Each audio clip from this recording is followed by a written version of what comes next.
I am Tim Shirley, the senior minister of the South Shore United Church of Christ.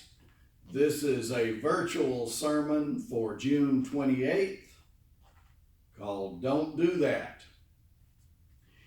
Years ago, when I had gotten myself into what I thought was a sticky wicket professionally, what we might call a pickle, but turned out to be nothing more than an inconvenient nuisance. Absolutely nothing. On advice of sympathetic colleagues who emphatically and empathetically felt my pain, I sought the need of some wise counsel that subsequently led to what was once an ongoing psychotherapeutic process. I have often heard that there are two kinds of people in the world: those who need therapy and those who are getting it. Maybe so, maybe not. But a good number of us have benefited from what is an often painful but gratifying and pleasing discipline. In the midst of my trying to resolve an issue, I came up with a naive idea that perhaps I needed to take this concern to a larger audience, the congregation, and have them help assuage my anxiety and my obsessively compulsive need to binge and purge. Tell it all, brother, was what I had in mind. Cathartic, cleansing, good for the conscience, good for the soul. Reminds me of the joke about Farmer Brown at a revival meeting confessing his inappropriate behaviors with a goat. But I will resist the urge to share. When I suggested to my therapist what I thought was a brilliant scheme, a grand plan indeed, in abject horror, completely mortified, he looked at me and demonstratively, in clear and no uncertain terms, said, "Don't do that." Now, for those of you who have been to a therapist, it is their goal to help you reach appropriate conclusions on your own, at your awakening and initiative, leading you to a place where they would like for you to arrive. It brings a personal satisfaction, a sense of accomplishment, real progress, along with a resounding completeness and closure. But sometimes, in the rare instance in which you might be about to do something stupid, to act in a way that participates in your own detriment to your own demise, an intervention of the highest and clearest order becomes necessary and quickly comes into play, ruling the day and taking your sheer foolishness and reckless stupidity safely and securely out of the equation. Thank God.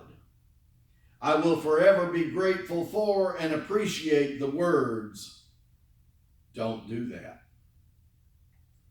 In the witness from the Hebrew Bible in Genesis today, we find that epic story of God's testing Abraham by demanding that this aging patriarch, this eventual father of the nations, abort that grandiose idea of fatherhood by sacrificing his beloved son Isaac.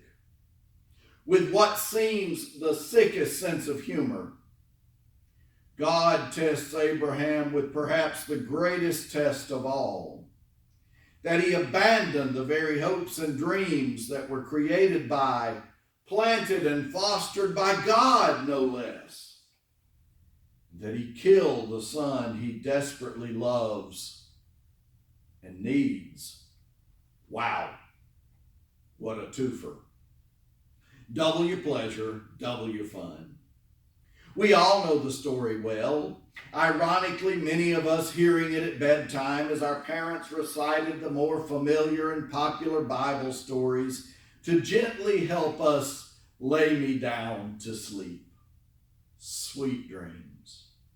Aren't we glad that at our young, easily influenced developmental age, the consequences, the ramifications of this horrific story with an outcome boding a most foreboding atrocity was somehow innocently lost on us? Maybe, maybe not. And we could say the same about so many other stories. I, for one, felt sorry for Goliath, the oversized Philistine, when he met his fate. Surely he had been picked on from childhood because of an unnatural growth spurt that made him stand out like a sore thumb. He was a misfit, just misunderstood. But I digress. I often do. The audacity, the very idea that a loving God of grace and mercy would play these kinds of demonic games by placing a loyal subject, a devoted servant, into the most uncomfortable, unorthodox, and untenable position imaginable. This is just downright mean. Shall we say mean-spirited? Imagine Abraham's paternal instincts, the feelings of any sensitive, protective, loving parent. Imagine the simmering angst and deep-seated anger now beginning to boil. The anxiety and stress that must have accompanied Abraham up this mountain, a one-way trip, now the itinerary for his son. As with many biblical texts, there is the occasion of the narrative. What I mean by that is that there is the obvious storyline that meets the reader as the reader meets the story. In the case of the testing of Abraham in this erstwhile sacrifice of Isaac, tradition has long emphasized the advent of testing, of trials as part and parcel of God's prerogative, an aspect of God's nature. There is also the always convenient out with the theme of obedience readily available. No, these are nothing more than incidentals, sidebars, occasions, allowing the story to develop, a plot designed to engage the inquisitive reader. We read of these kinds of dilemmas, a dynamic we find throughout the biblical narrative, perhaps an unfortunate legacy of this specific text. What hubris! God seems to be needy, a narcissist having some serious insecurity issues. We are quick to recall the divine acknowledgement in the Ten Commandments that the Holy One is indeed a jealous God. This needy deity, accidentally portrayed as emotionally immature, seems to need a constant reminder, the reinforcement and reassurance, flattered with an affection that calms divine fears and anxieties about humanity's loyalty, fealty, often met with disappointment and failure, knowing the proclivities of the human's fickle nature. If you set yourself up for failure, surely you will certainly succeed. Any time in Scripture when God seems more human-like than God-like, seemingly predisposed to such predilections, that is an indicator that we have a problem, an enormous, ginormous, anthropomorphic-sized problem. Indeed, Houston, in this text, we do have a big problem. It is a major predicament indeed. When God looks or acts human, the results are never good. As comedian Bill Engvall says, here's your sign. So let's join Abraham and Isaac as they ascend this mountain of misery, quiet solitude their only other companion, masquerading as awkward silence. Only Abraham knowing fully the unpleasantries in the gruesome butchering about to transpire. You certainly have to wonder what he thought of his obedience and duplicity, not to mention the carelessness of God in these sobering moments. Each heavy step met with resistance and a sluggishness akin to marching through the swampiest quicksand. Each laborious breath agonizingly difficult to the max degree. Inhale, exhale, inhale. Was Abraham somehow complicit, resulting in these unfolding events now before him? Had he somehow, even accidentally, unbeknownst, offended the dignity of the holy? Was Abraham the cause of this sudden passive-aggressive behavior of divine origin? Fair questions. They are like the ones we used to ask regarding our own lives, our predicaments, when things unforeseeably, unexpectedly went terribly wrong, totally haywire. The intricately detailed story about Abraham and Isaac was designed to reinforce the prohibition against child sacrifice, a practice that was commonplace among various cultic religions, but evidently had also once been a part of the tribal practices of the ancient Hebrew people, their ancestors. Don't do that. Perhaps the Israelites back in the day needed the stark reminder. It kept it fresh, green in their psyches, something we talk about in therapeutic circles. But hopefully none of us need that silly reminder today. None of us need that tutorial. Hopefully we have at least evolved to this basic degree. Perhaps in the most twisted of ironies, the real test in this tale was whether Abraham would take the bait and go through with this dastardly deed, slaying his son. Surely deep in his gut, he knew this was wrong, totally impermissible, an archaic, primitive practice long abandoned, long prohibited, no longer acceptable in any way, shape, or form.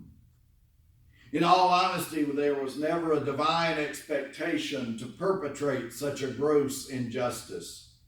Every human being created in the holy image of God. Loyalty to God never compromises integrity, never interferes with doing the right thing. Sadly, there would come a day when God would be accused, or at least thought to be complicit in sacrificing a son. Strange irony or throwback theology. Either way, not good, no matter. In terms of a devotional message hiding out in the story of Abraham and Isaac, other than the stretches, the lengths to which appropriately curious preachers and teachers will go to search for a meaning, to desperately try and make something special out of it, there really is not much in the way of spiritual substance here. Frankly, it is like many other biblical stories that tend to not get read, that we tend to overlook, ignore, or avoid because they simply are irrelevant to our contemporary lives. I would love to know why those magical, mystical lectionary editors chose to keep this lection as part of the 3-year cycle of readings. Surely they had their reasons. Perhaps they saw something in this text that I am missing. It's certainly possible. Who knows? Perhaps hidden away somewhere in the story is the idea that God provides. But we know that maxim does not always work in the reality of our world. So let us find a way to be at peace with this confusing, confounding, and conflicting story, placing it in the category of other mythological biblical stories that are best left alone, devoid of even our best interpretive efforts. Understanding this one simply may be beyond our proverbial pay grade. In all honesty, I've never preached a sermon that did not have a notable ending, happy or otherwise. It is an odd thing to do. Perhaps this sermon is somehow the result of the pandemic or the other plagues that are impacting our society. Got to blame it on something. The best and only thing I can take away from this ancient narrative that served to remind the Israelites that they were to walk in a new light, dance to a different beat. Yes, there are times in our lives when we have to trust the process, and that means trusting in God, elusive and pervasive, all at the same time. We are all taught early, trust in the Lord. I actually pondered the notion if preaching a pointless sermon amounted to preaching a sermon at all. It may be like a tree that falls in a forest with no one there to hear it. Did it make a sound? Did it happen? Imagine a sermon with no point, much less the 3 points said to be needed for one to be called a good sermon. I always ignore that principle. I even thought about titling this sermon, "What's the Point?" Catchy, but not very enticing or engaging. Perhaps one underlying message in this story is the reminder that we humans have a profound need to prove ourselves and our commitment to God, to prove our worthiness. And so we overfunction. Another therapeutic image. Grace tells us we do not have to do that. Maybe the story of Abraham and Isaac is really a story about humanity, about us, and not so much about God. God seems to always get way too much credit, way too much blame in the Bible, and perhaps in our own lives. If all this is true, then as usual, our theological assumptions are wrong and we need to be kinder and gentler to self, giving ourselves a much-needed break, some much-needed grace. Let's be honest. Some things are simply beyond our grasp, far beyond our finite understanding, our limited comprehension. But in all honesty, it could have been much worse for you today. I could have chosen to preach a sermon on sin, one of Paul's favorite subjects. Methinks he had a guilty conscience, a guilt complex. But frankly, I think sin is overrated, and so I chose not to bother with it. I still love a paraphrase attributed to Martin Luther's take on Romans 6:15, which measures sin against the unlimited supply of grace. There it is again. Paul says, so what? Should we sin because we aren't under law, but under grace? Absolutely not. Supposedly, the Reformers' take on the matter went something like this. Sin boldly that grace may abound. Now there's something we can all relate. Let's get started. The day is early. So in the immortal words of some unnamed soul, keep on keeping on. We continue to be vigilant, staying safe and socially distant, even as coronavirus spikes to an all-time high levels here in the Sunshine State. Our hope, our prayer is that we never have to echo the lyrics to one of Seals and Crofts' songs. We may never have to pass this way again. Our hope is for a great getting up morn in which we all will be together once again, worshiping as one in which we will all be together once more. Continue to be united as the South Shore Church, even in today's scattered form. May the faith instilled within you at whatever point it clicked for you on life's journey continue to be your companion and guide, accompanying you on this very strange trip we are all on today, this most bizarre adventure. The lessons learned in this pandemically induced experience, an exercise wallowing in almost absolute futility, are perhaps hard to discover.